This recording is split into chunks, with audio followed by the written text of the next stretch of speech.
Hi friends, good evening. आपका दोस्त Rajan Gupta for last 24 year teaching profession में and class 1 officer of government of India.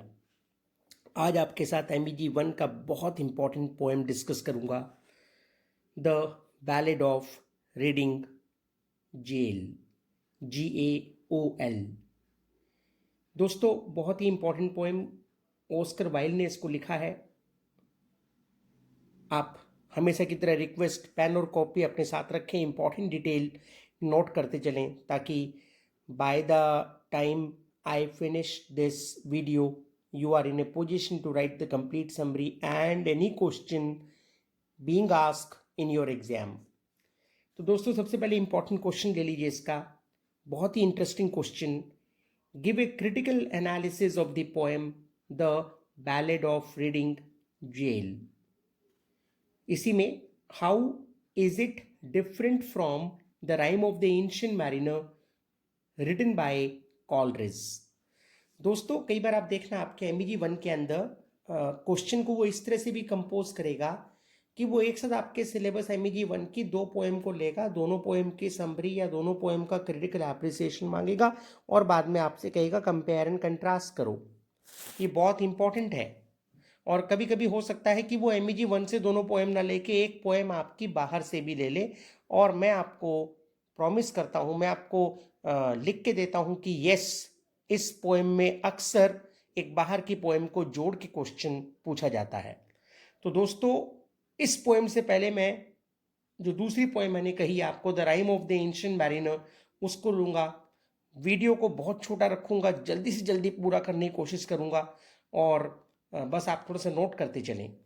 तो यहाँ उसने the ballad of Reading Gaol का क्रिटिकल एनालिसिस मांगा और पूछा कि कैसे it is different from the rime of the ancient mariner, जो कि कॉलरिज ने लिखा है। दोस्तों, आप में से कुछ के लिए ये rhyme of the ancient mariner शायद नया नहीं है, हो सकता है आपको याद आए। अगर आप लिटरेचर, अगर आप कम्युनिकेटिव इंग्लिश यानी केंद्रीय विद्यालय, सेंट्रल स्कूल या प्राइवेट स्कूल्स, कॉन्वेंट स्कूल्स के स्टूडेंट थे, तो आपके पास यही इंग्लिश थी और उस इंग्लिश के अंदर ये पोएम भी थी। तो जल्दी से इस पोएम के ब्रीफ ले लेते हैं दोस्तों, ये पोएम स्टार्ट होती है ग्रुप ऑफ मैरिनर्स से, जो एक, ये जरूरी होगा, जो एक जर्नी को स्टार्ट करते हैं और सभी लोग इनको बाय कहने आए हैं, सबको स्मूथली चलता है। दोस्तों, सेलिंग करते समय इनका शिप एक ठंडे स्थान पे जाके फंस जाता है और ये शिप वहाँ मूव नहीं करता। फिर होता यह है एक दिन कि वहाँ एक सी बर्ड एल्बेट्रोस वहाँ पे आता है। और दोस्तों, ये जो एंशिएंट मैरिनर है, ये जो बूढ़ा नाविक है, एंशिएंट मतलब प्राचीन, यहाँ पे ओल्ड मैरिनर, ये बिना किसी प्रोवोकेशन के, बिना किसी जस्टिफिकेशन के, बिना किसी कारण के अपने एरो से, अपने तीर कमान से उस एल्बेट्रोस को मार देता है। और इत्तेफाक से दोस्तों, उसके इस बर्ड को मारने के बाद थोड़ा मौसम बेहतर भी होता है और उनका शिप थोड़ा मूव करना शुरू कर देता है। एज ए रिजल्ट उसके जो बाकी क्रू मेंबर हैं, साथी हैं, वो कहते हैं you have done a right thing in killing the bird. मतलब उन्होंने भी इस बर्ड की किलिंग को जस्टिफाई कर दिया है। लेकिन दोस्तों, गॉड को ये बात पसंद नहीं आती। गॉड ऊपर से देख रहे हैं। गॉड बिलीव इन द को existence of all living being, तो चाहे वो एनिमल्स हो, बर्ड्स हो और ह्यूमन बीइंग्स हो।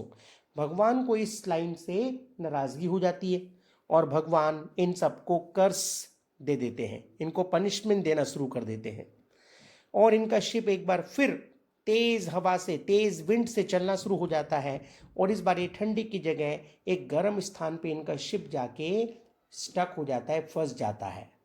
वहाँ पे एक बहुत फेमस लाइन भी है कॉलरिज साहब की, water water everywhere not a drop to drink. और दोस्तों, वहाँ पे ये लोग एक के बाद एक मरना शुरू हो जाते हैं गर्मी से, वहाँ फंसे रहने की वजह से। दोस्तों, क्योंकि इन फेलो सेलर्स ने, मैरिनर्स ने भी इस क्राइम को जस्टिफाई कर दिया था, इसीलिए ये भी भगवान के गुस्से का कारण बन गए हैं। लेकिन फिर भी गॉड इनको जल्दी से मृत्यु दे देता है, जो कंपैरेटिवली पीसफुल है। लेस पेनफुल है और एज ए रिजल्ट इनको जल्दी मृत्यु मिल जाती है। लेकिन जो एंशिएंट मैरिनर है वो रोज अपने साथियों को मरते देख रहा है और वो बहुत पेन में है, पैनिक में है, एंजाइटी में है, डिप्रेशन में है। दोस्तों, एक दिन एंशिएंट मैरिनर अपने शिप के डैक पे खड़ा हुआ है, बाकी सब उसके दोस्त मर चुके हैं और सडनली वो क्या देखता है, वो देखता है कुछ बहुत ही डेडली डर्टी स्नेक्स को जो पानी में तैर रहे हैं। और सडनली वो ऐसा देखकर कहता है, wow what a beautiful creation of God. और दोस्तों, आप बिलीव नहीं करेंगे, जैसे ही वो ऐसा कहता है सडनली उसने भगवान के इन डेडली, इन अगलीस्ट, सबसे बदसूरत क्रिएशन को भी प्यार करना सीख लिया है। वो इनको प्रशंसा कर रहा है, वो इनको अप्रिशिएट कर रहा है। और जैसी वो ऐसा कहता है, it shows his universal love, it shows respect and love for all the creation of God. और जब गॉड उसको ऐसा कहते हुए सुनते हैं तो वो उसकी मिस्टेक को, बाकी उसके साथी सेलर्स की मिस्टेक को माफ़ कर देते हैं। और दोस्तों, वो सब सेलर्स जिंदा हो जाते हैं और एक बार फिर इनका शिप स्मूथली चलना शुरू हो जाता है।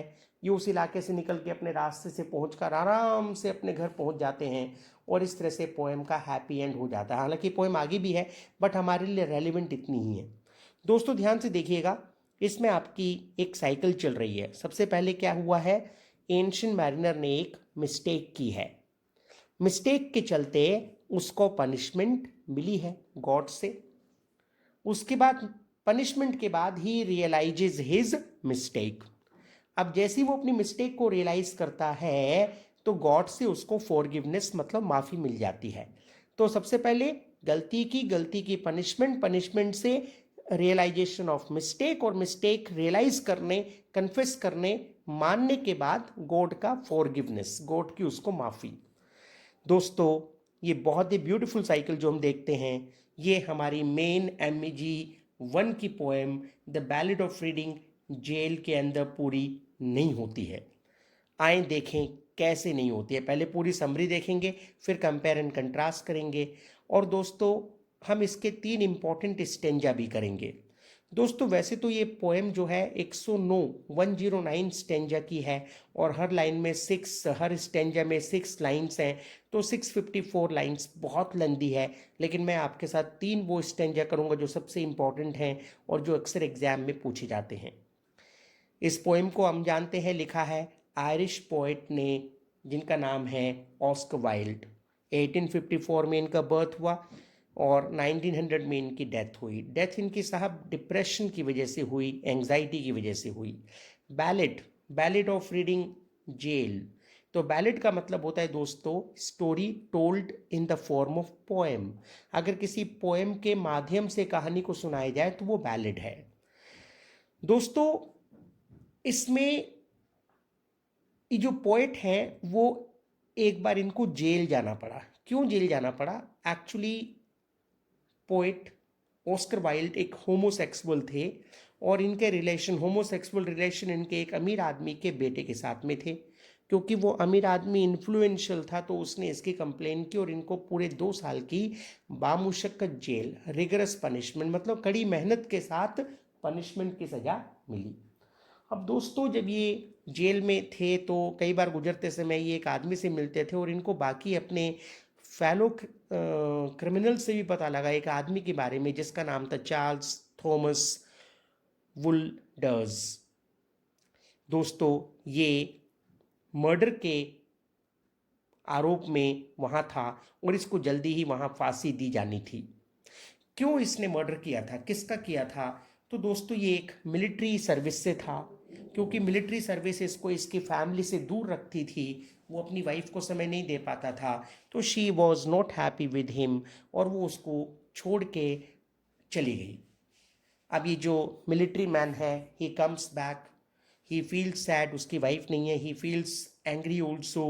वो वहाँ जाता है अपनी वाइफ के पास, उससे मिलना चाहता है लेकिन वो मिलने से मना कर देती है और as a result, out of anger, out of desperation, out of disappointment, वो उसका गला ब्लेड से काट देता है, उसको मार देता है। उसने उस इंसान को मारा है, he has killed the one whom he loves the most. तो अब दोस्तों उसको ये सज़ा हो जाती है। दोस्तों इस पोएम को मेनली 3 पार्ट्स में रखा गया। अगर आप ध्यान से देखें तो पहले 3 पार्ट्स में एक्सपीरियंस बिफोर हैंगिंग, मतलब जो 6 हफ्ते का समय है उसको फांसी दिए जाने से पहले का, उन चीज़ों को एक्सप्लेन किया गया है। 4th पार्ट में दोस्तों एक्सपीरियंस आफ्टर डेथ, मृत्यु के बाद, उसकी हैंगिंग के बाद के बारे में लिखा गया है। और last 2 part 5th and 6th part में जो ये प्रिजन सिस्टम है, जुडिशियल सिस्टम है, इसके ऊपर राइटर ने अपना कटाक्ष, अपने कमेंट्स, अपना क्रिटिकल व्यू दिया है। तो अब दोस्तों इस आदमी को सज़ा होनी है।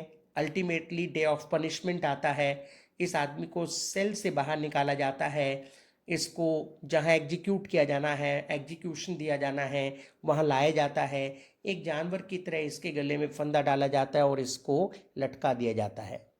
दोस्तों इवन जो बेसिक कटसी होती हैं, एक ब्राह्मण, एक प्रिस्ट, एक बिशप को बुलाना, कुछ राइट्स एंड रिचुअल्स परफॉर्म करना, इवन वो तक नहीं परफॉर्म किए जाते हैं और इस आदमी को एक जानवर की तरह लटका दिया जाता है।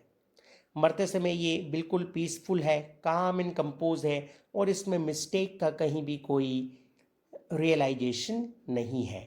ये हैप्पी है जो इसने किया है। जहाँ तक इसके फेलो प्रिजनर का सवाल है, वो दुखी हैं, वो पैनिक्ड हैं। उनमें से कुछ जो मृत्यु की सज़ा पाएंगे उनको भी अपना अंत समय इस मृत्यु के इस घटना से याद आ रहा है। तो फेलो प्रिजनर में सिंपैथी है, लेकिन जो वहाँ गार्ड्स हैं, जो पुलिस ऑफिशियल हैं, वो इसके प्रति बहुत क्रूएल हैं। वो इसकी किसी तरह की फीलिंग को कोई वैल्यू नहीं देते हैं। इवन उसकी बॉडी को दफनाने के लिए एक गड्ढा खोदा गया और उसमें उसको डाल दिया गया। वहाँ बहुत सारा लाइम डाल दिया गया ताकि उसका मांस, उसकी हड्डियाँ जल्दी गल जाए और उसको मिट्टी से ढक दिया गया। दोस्तों यहाँ पे जो नेचर है वो कहती है कि तुम्हारी नज़रों में ये आदमी क्रिमिनल होगा, लेकिन मेरी नज़रों में ये कोई क्राइम नहीं है। पोएट कहता है कि अगर वहाँ पे नेचर के व्यू में, अगर वहाँ पे कोई रेड रोज़ या वाइट रोज़ उगाए जाए तो even that red rose will be more red, the white rose will be much more white. तो मतलब जो मदर अर्थ है वो किसी तरह का डिस्क्रिमिनेशन नहीं करती। यहाँ जेल अथॉरिटी को क्रिटिसाइज किया गया है क्या, कि जेल अथॉरिटी कभी भी नहीं चाहेगी कि वहाँ पे कोई गुलाब का फूल उगाया जाए। क्यों? क्योंकि गुलाब का फूल तो हैप्पीनेस को डिनोट करता है ना, जबकि जेल अथॉरिटीज़ तो चाहती ही नहीं है कि जेल के अंदर कहीं कोई किसी को हैप्पीनेस मिल पाए। तो इस तरह से जो पोएट है वो even last 5th and 6th part में जेल को क्रिटिसाइज करता है, जुडिशियल सिस्टम को और प्रिजन सिस्टम को क्रिटिसाइज करता है। वो कहता है कि बेसिक आइडिया जेल के बनाने और जुडिशरी के लाने का था, लोगों को सिविलाइज करने का, लोगों को लॉ एंड ऑर्डर फॉलो करवाने का, लेकिन ये जो जुडिशियल सिस्टम है, जो जेल है, जो प्रिजन सिस्टम है, वो अपने इस पर्पस को अचीव नहीं कर पाया है। इससे अच्छा होता कि दूसरे लोगों के लिए एक डेटरेंट के रूप में काम करता, जिससे वो क्राइम करने से डरते, लेकिन उससे वो पर्पस सर्व नहीं हुआ है।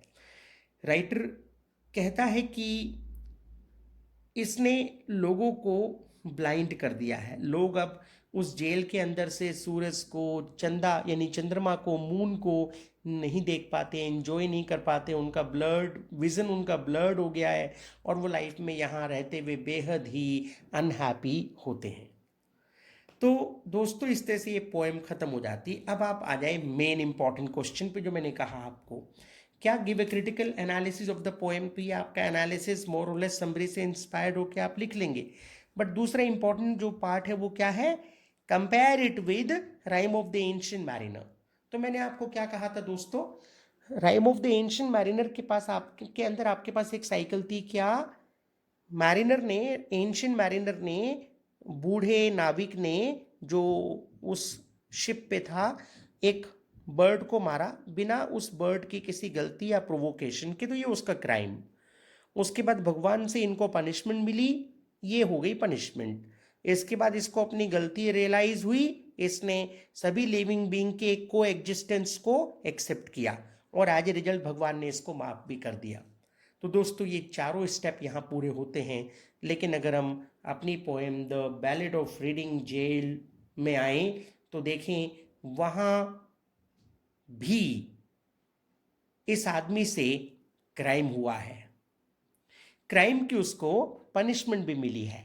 लेकिन दोस्तों पनिशमेंट का कहीं भी रियलाइजेशन नहीं है। इवन मरते समय वो बहुत ही काम एंड कंपोज्ड है और उसको कोई गिल्टी फीलिंग नहीं है और एज ए रिजल्ट उसके लिए कोई फॉरगिवनेस नहीं है। उसको गार्ड जो है वो एक जानवर की तरह फांसी पर लटका देते हैं और इवन डेथ के बाद उसके अंतिम लास्ट जो राइट्स एंड रिचुअल्स हैं वो भी इवन अच्छे से परफॉर्म नहीं किए जाते। तो ये एक इम्पॉर्टेंट क्वेश्चन इस तरह से आपका बन जाता है। अब आप मेरे साथ आ जाएं, आप अपने स्क्रीन पे देख रहे होंगे मैंने ये 3 स्टेंजा आपके लिए लिखे हैं। तो दोस्तों ये पहली लाइन देखें, Yet each man kill the things he loves. इंसान हमेशा उसी को पहले मारता है, जरूर मारता है जिससे वो सबसे ज़्यादा प्यार करता है। By each let this be heard. आओ हम सब ये बात सुन लें, समझ लें। देखें, some do it with a bitter look. कुछ लोग इस हत्या को करते हैं अपने कड़वेपन से, बिटर लुक से एक दूसरे को मारते हैं। Some with a flattering word. और कुछ चापलूसी की भाषा इस्तेमाल करते हुए ऐसा कर लेते हैं। The coward does it with A case. और जो कावर्ड होते हैं, कायर होते हैं, वो अपने फेलो बींग्स को मारते हैं उनके साथ दगा करके, उनके साथ चीट करके। किस को यहाँ पे एक्स्ट्रा मैरिटल अफेयर से दिखाया गया है। तो मतलब कुछ मैन फोक या कुछ लोग अपनी वाइफ या अपने हस्बैंड को धोखा दे सकते हैं by having extra marital affair. और the brave man with a sword. और जो बहादुर लोग होते हैं तो वो तलवार से करते हैं।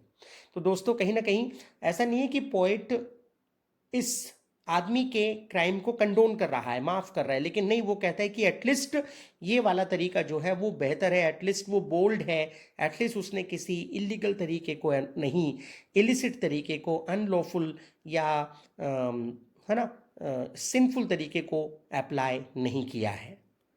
दूसरा पैराग्राफ चलें, some kill their love when they are young. जब वो यंग एज में होते हैं तब वो अपने लव को मार देते हैं। And some when they are old. और कुछ लोग ऐसा तब करते हैं जब वो लोग ओल्ड एज में होते हैं। Some strangle with the hands of lust. कुछ लोग गला घोट देते हैं किसके चलते, हैंड ऑफ लस्ट मतलब वासना की पूर्ति के चलते, जब उन्हें वो चीज़ अचीव करनी है, सेक्सुअल डिज़ायर के चलते या कोई और लालच के चलते। Some with the hands of gold. कुछ के दूसरे की हत्या करने के पीछे पैसा का कारण होता है, पैसा, money. The kindest use a knife. लेकिन जो सबसे दयालु होते हैं वो सिर्फ एक चक्कू का इस्तेमाल करते हैं। Because the dead are so soon grow cold. उसके बाद थर्ड स्टेंजा पे आ जाए, some love too little some too long. कुछ लोग बहुत कम प्यार करते हैं और कुछ बहुत समय के लिए। Some sell and others buy. कुछ इसको खरीदते हैं और कुछ इसको बेचते हैं। Some do the deed with many tears. और कुछ लोग जब इस काम को करते हैं तो उनको बहुत दुख होता है, दुख के साथ उनको मजबूरी में करना पड़ता है। सम विदाउट ए साय। और कुछ ऐसे भी होते हैं जो बिना कोई आह भरे, बिना कोई गिल्टी फील किए, बिना कोई सैड फीलिंग के ऐसा कर गुजरते हैं। For each man kills the thing he love. प्रत्येक आदमी कुछ ना कुछ उसको जरूर मारता है जिसको प्यार करता है। Yet each man does it die not die. फिर भी सब लोग ऐसा करने वाले नहीं मरते हैं। तो दोस्तों मुझे उम्मीद है आपको ये एक्सप्लेन कर पाया। आप इस तरह के किसी भी MEG 1 से लेकर MEG 10, MEG 14 का कोई आपको रिक्वायरमेंट है, आप मुझे कमेंट बॉक्स में लिख सकते हैं। My request, please like it, share it, and do subscribe my channel. Thank you very much. Have a good night, and before saying good night, let us use this lockdown period as beautifully as we can. Thank you very much. Sweet dream. Bye bye. Good night.